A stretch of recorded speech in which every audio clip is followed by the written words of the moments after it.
Have you ever wanted to be on a game show? Who Wants to Be a Millionaire? Are you smarter than a fifth grader? Deal or no deal? Game shows many of us probably wanted to be on.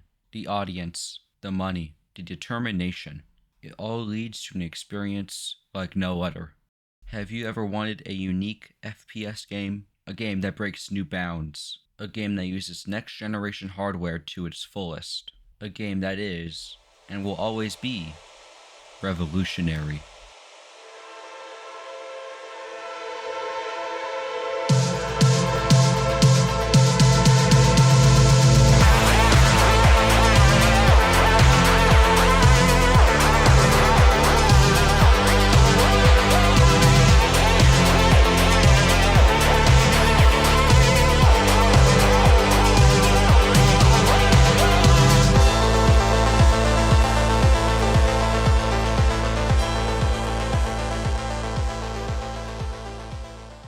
Out of all the FPS games I've played or seen, the Finals is one I can't categorize. It's a blend of almost everything on the market, making for a unique experience. There are other game modes here, like Team Deathmatch, Search and Destroy, named Terminal Attack, etc., but I want to explain World Tour, as it's the main selling point of the Finals. The game begins with 4 teams, each consisting of 3 players. There are things called vaults and cash outs. The round starts with each team placed in a separate area of the map, featuring 2 vaults and 2 cash out stations at the start of the game. The main objective is to take a vault, this little thing right here, and bring it to a cash out station. After a vault is inserted into the station, a timer will start counting down. If you keep control of the cash out station, you get the money that was in the vault. However, a team can steal a cash out, giving the money to them. They can't move when stealing it, so you could easily kill them. In World Tour, typically 2 teams will go head to head for one cash out or vault, while the other 2 teams will pursue another cash out or vault. Now, there aren't only 2 vaults in the entire round. After one cash out is done, another vault and cash out station will appear randomly on the map. This will continue until the timer reaches 0. Just keep with me, there's more to this. Remember the 4 teams? Well, as the round progresses, better teams will get more money, considering they protect/steal cash outs, etc. At the end of the round, the top 2 teams with the most money survive. They don't win, but that's because the game isn't over yet.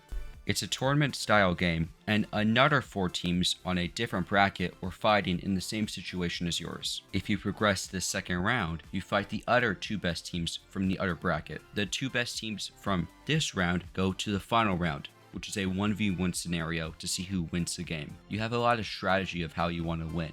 You could third party a cash out to bring more chaos. Alternatively, you could prevent a vault from being taken to a cash out, allowing you to stay in first or second place. At its core, this is a team-based objective shooter, so it isn't just kill a bunch of people. You have to prepare for an attack, destroy a team's defenses, team wipe them, and steal the cash out. And with various maps and locations cash outs spawn in, there are billions of different ways you can attack a point of interest. Now, there is a simpler version called Quick Cash. Instead of 4 teams, it's free, and there's only 1 vault or cash out before they reset throughout the round, and the first team to 20,000, aka 2 cash outs, wins. There is no tournament bracket, and it's a lot more quicker. If you're a new player, I heavily recommend this along with Team Deathmatch to find your favorite weapon or class. Now, this isn't something where everyone has the same speed, health, etc. There are 3 classes, each with different weapons, playstyles, and other unique features.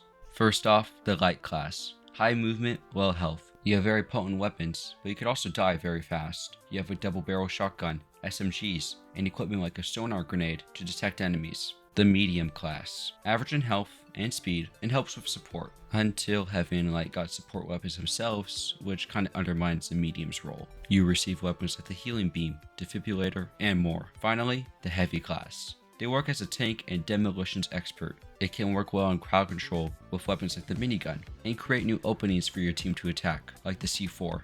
These 3 classes work together as a team to find the perfect blend of attack, support, and defense. That's the beauty of this game. It's almost like a sandbox, and almost anything is viable if you know how to use it well.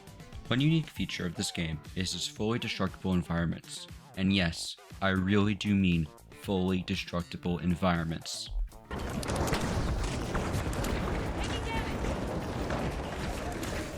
After a shootout, buildings can be destroyed, resulting in a completely different map layout.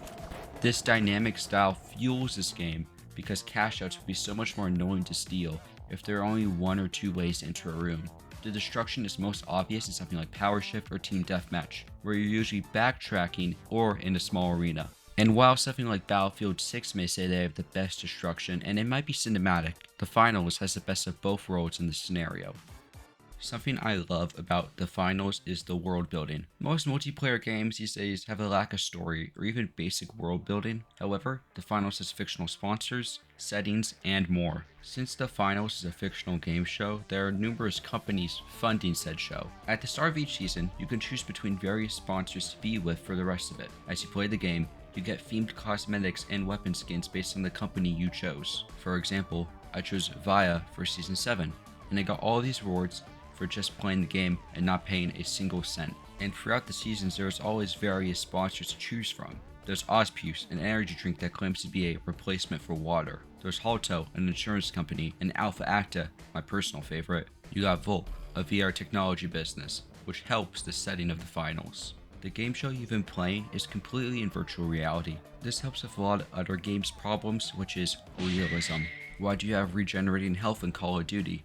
Well, these questions don't matter in the Finals. There's no fall damage, there's infinite ammo. It all makes sense since it's VR and it's not actually real. This also applies to the cosmetics.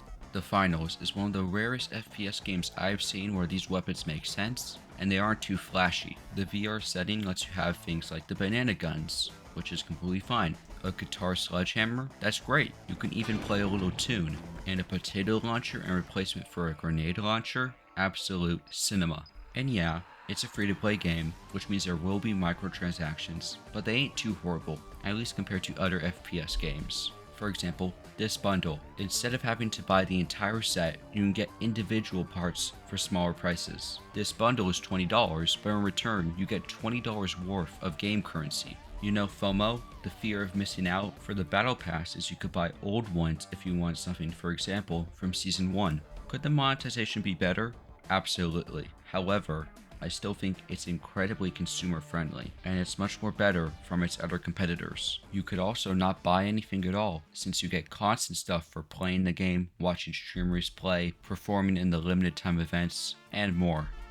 One last thing I would like to mention is the OST. It has this electronic mix of so much genres, exactly meant to hype an audience while watching something.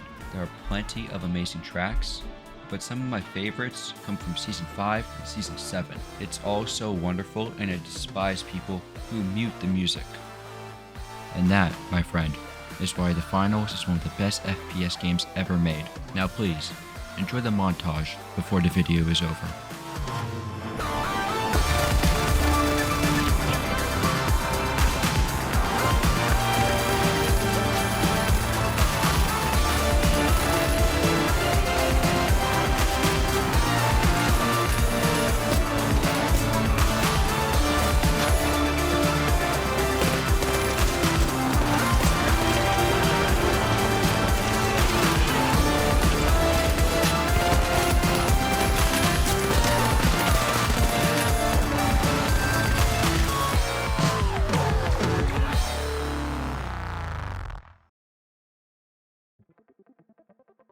Out of all of the FPS games I've played, this is one of my favorites. I understand why some people didn't like it. However, as one great developer team said, a game for everyone is a game for no one.